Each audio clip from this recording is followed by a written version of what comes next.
We represent the three great clans of this realm, having been selected as its authorized historical supervisors. Each clan has its own version of history, detailing the clan's origins and the tale of the dragon of old, and unfortunately, we don't know which one is the truth. Just as we suspected, all three are the truth. Let's leave it there for today then. I'm sure we'll find out what else Mr. Narrator has planned for us tomorrow. Oh my god, this is terrible! I don't understand. The three great clans of Constellation Metropole have finally made peace with each other. Who could have done this? What happened?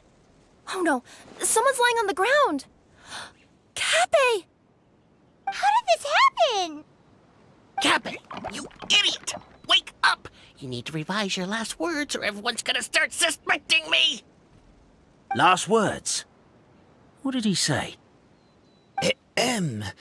If I wind up dead one day, the murderer was Boberano. Ugh, you could have at least pretended to not remember it. I'm sorry, Boberano, but this is an interrogation. I have to give the detective straight answers. Don't worry, Boberano. I don't consider you a suspect, nor do I have the authority to charge anyone with a crime. So, are you the last people to have had contact with him? My sincere condolences. You were travel companions, right? It's a real tragedy. I'm afraid he'll be out cold for another hour and a half, at least. Huh? Yeah, I know. It's despicable. Hitting someone in the back of the head is the second worst act of cruelty there is. The first being replacing their gear oil with extra strong glue. So, Cappe's not dead? His gears, metal frame and shell are all still in excellent condition. It's just his energy supply that's been all messed up. Wait. But surely you can't be suggesting that just because Cappe isn't broken, there's no need to go looking for the culprit. No! There's a need! Huge need! Unfortunately, this is rapidly turning into a cold case. There's no evidence and no witnesses. Unless there's an official clockwork pedestal, the goddess of prophecy around here somewhere. Excuse me. Then suddenly the long-lost dragon of old flew across the sky. Where? I didn't see anything. Wait, why can't I move? Oh, my mistake. It was just a cloud. Or a bird. Or something. If only we could turn time backwards and replay the crime. Isn't that one of those, clockwork socket things right behind you? So it is. No wonder everyone here is suddenly struggling to move. Traveller, if you please, let's recreate the crime scene.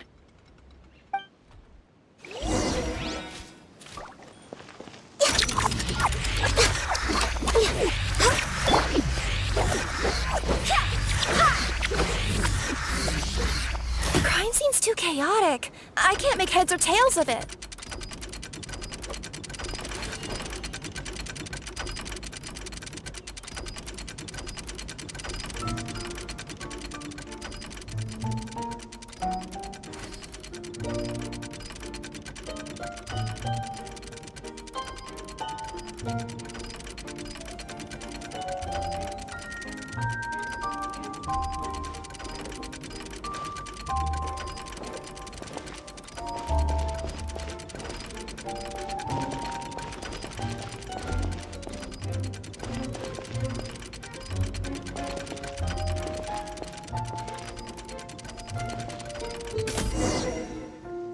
Well, that clears it up. Cappe was walking along the street, and he suddenly collapsed. He was faking it. What? So case closed? Aren't you supposed to investigate a little more first? Well, we literally replayed the crime scene and saw it with our own eyes. There's no need for any evidence gathering or powers of deduction now. And besides, maybe the truth is inherently strange by nature. Like how Constellation Metropole has 3 histories, each of which is the truth. But didn't you say Cappe was struck in the back of the head and knocked unconscious? For all I know, he could have bashed his head against a toilet bowl before leaving the house, then walked here in a daze before finally passing out. As for why he might have done that, my guess is... With the Supreme Clan question left unanswered and the tension in Constellation Metropole suddenly wiped away, he was looking to create a new source of conflict. Only then would the city feel alive again. Do we really think he's capable of that, though? Sounds like a pretty complicated conspiracy for the average Simulanka resident. Traveler, something about the crime scene isn't sitting right with me. It just seems unnatural. Also, anything outside of the immediate area won't have appeared in the replay. Is it possible that something was missing from the scene? Why don't we search the area? Wait, what are you doing?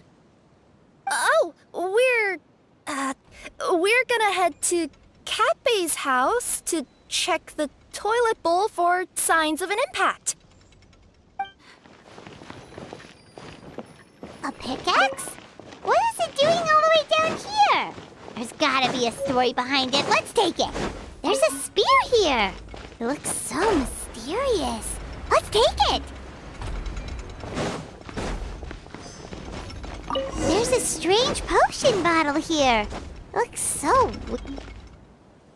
Let's say one of these was the weapon used in the assault. Which one do you think it is?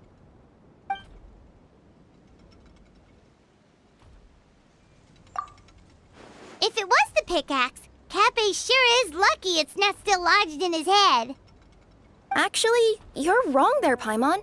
The foreman at the mine was just saying, this kind of pickaxe is designed not to damage titanium, so it couldn't cause any superficial damage to residents here. But you could probably knock someone out if you hit them hard enough, and it wouldn't leave a scratch.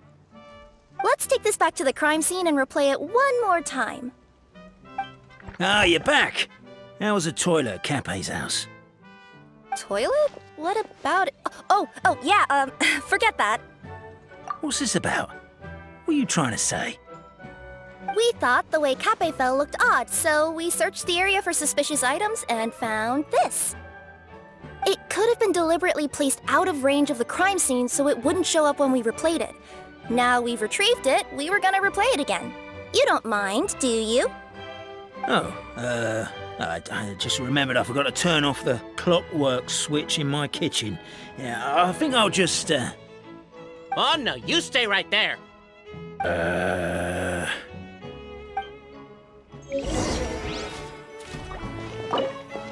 We should be good now.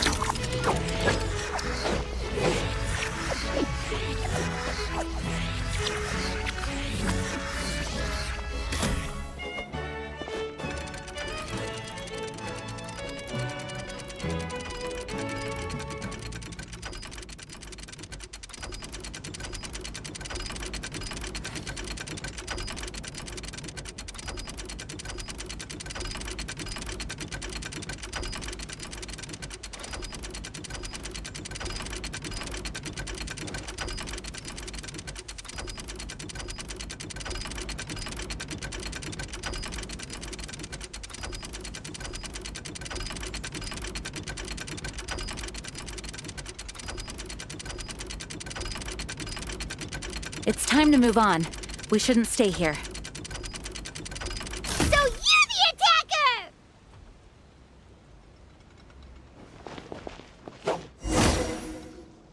So, it was you!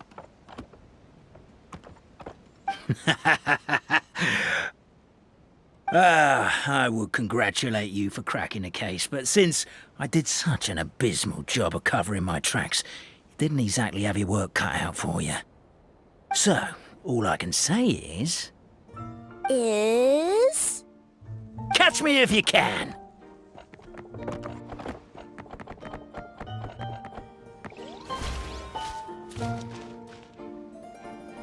We have a runner! That's it! Let me at him! The would-be Marquis of Carabas dispatched the Necromancer in boots, who ran off in pursuit of the poor little minion.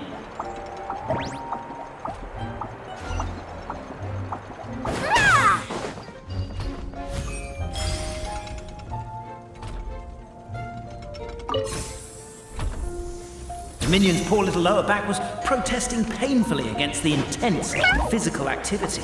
He decided to take the elevator, giving him a moment to catch his breath. Really? His lower back asked. But the minion had no other choice. He resolved to make the jump down. By this point, the Necromata in boots was gasping for air. The minion was huffing and puffing, even more loudly. But we'll ignore that. I'm not! Don't underestimate the gold-level courier of the Komania Express! A characteristically catty response from the Necromata. Tell me, what do you hope to gain from bullying me? I get to let off some steam!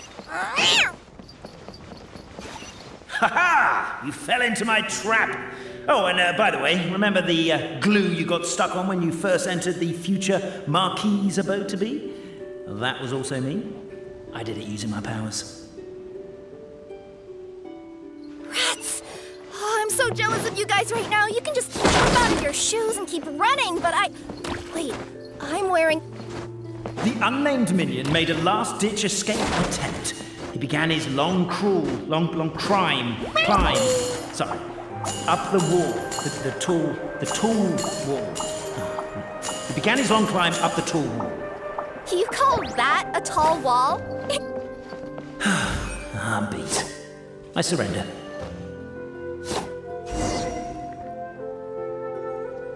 You've got nowhere left to run.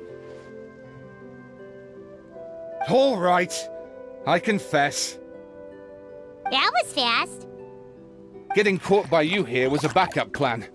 I don't know if what I've done will make things better or not. Time to come clean. I am the narrator, the one who's been guiding you all this time. Okay, I guess my voice acting skills have some room for improvement.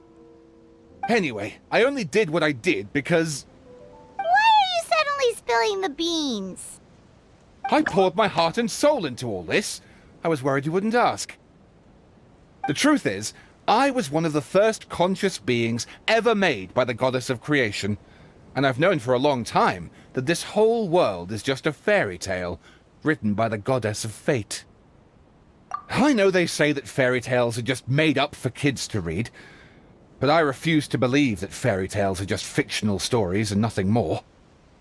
The reason why Constellation Metropole has 3 origin stories is that the Goddess of Fate wrote 3 drafts and couldn't decide which one she liked best. Then her cat trod all over them, and they all got crumpled together, so the 3 worlds just sort of folded into one. The Goddess of Fate was torn between them anyway, since she couldn't decide which ending was best for the dragon or the kids. So when she saw what the cat had done, she simply decided to go with all 3. Who'd have thought? But what does any of this have to do with what you did? You're not a fictional character, so you couldn't hope to understand my sorrow. Honestly, I don't think there's anyone in all of Simulanka who would understand. Every day that I experience, every interaction I have with another person, is it really all just a work of fiction? The only reason the 3 great clans wanted to find out the truth was for the pointless task of electing the supreme clan. I thought that once they'd learned the truth, it might make them curious enough to investigate further. But as it turned out, they just accepted it and carried on living the same old lives. I have to motivate them to keep looking for answers now that they think they've learned the truth. I have to make them uncomfortable with the superficial explanation that they took at face value. And I have to figure out, once and for all, while you real people from the outside world are still here, are we real? Aww. That's my full confession. Time for you to take me back. I'm guessing I'll probably be forced to make a public apology, then sentenced to half a day in solitary confinement. I definitely deserve half a day. Oh, also, pass this message on to Cape, Bobarano, and Albizzi, if you could. The Great Clockwork Key was originally put in place jointly by the ancestors of the 3 clans. If the 3 of them had any ability to cooperate whatsoever, they'd have been able to remove it by themselves. Over all these years, Not once have they ever tried removing it together. Oh, my poor child. There's one thing you've been mistaken about this whole time. Ah! Whose voice is that? Detective? Was that you? Your voice acting's actually pretty good. The reason fairy tales are suitable for children is that they help them to understand the world. Fairy tales may be works of fiction, but at their heart lies an internal logic that is undoubtedly real-world truth in a condensed form. But let there be no doubt. The world within fairy tales is as real as can be. And by extension, you and your compatriots are also real. Goddess! Is it really you? The line that separates footnotes from narrative can never be crossed. Never the two shall meet. This is why you have never heard my voice before. But now you wish to break free from the story, and there's a cat nearby, so you can hear my echo. Necromora! Just... your echo? Oh, poor detective. So, we are a part of the real world too.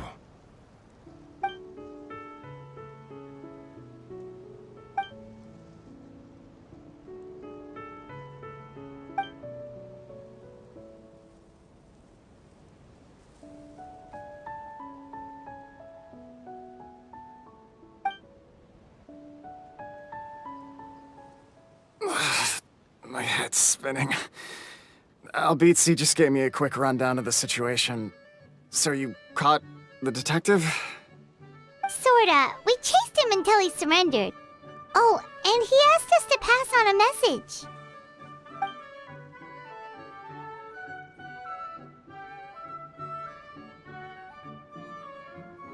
message. Does he really think we didn't try that? 'Cause we did! After 6 months in that place! That was my bad. I thought it was a stupid idea at the time, so I didn't really exert myself. I also sort of stopped trying after 3 years. Look, you... Never mind. I'm partly to blame as well. On the second attempt, I just hugged the key and pretended like I was pulling as hard as I could. You guys are so lazy. My granny's neighbor's pet cat has nothing on you, and it spends all day, every day sunbathing. Anyway, you said you heard the voice of the Goddess of Fate at the end? That's amazing. There is a world beyond our own after all. What would you guys say to taking a trip to the outside world sometime? Otherwise, I got bashed in the back of the head for nothing. Depends. Do either of you know how to get there? But yes, I agree we should go. And not invite the detective, just to annoy him. But maybe the reason we've never worried about whether we're real or not is that, unlike him, we weren't there to witness the creation of this world. We've never had any reason to doubt that we're real. If someone ever convinced me that these delightful dimwits, Cape and Albizzi, weren't real, I'd be devastated.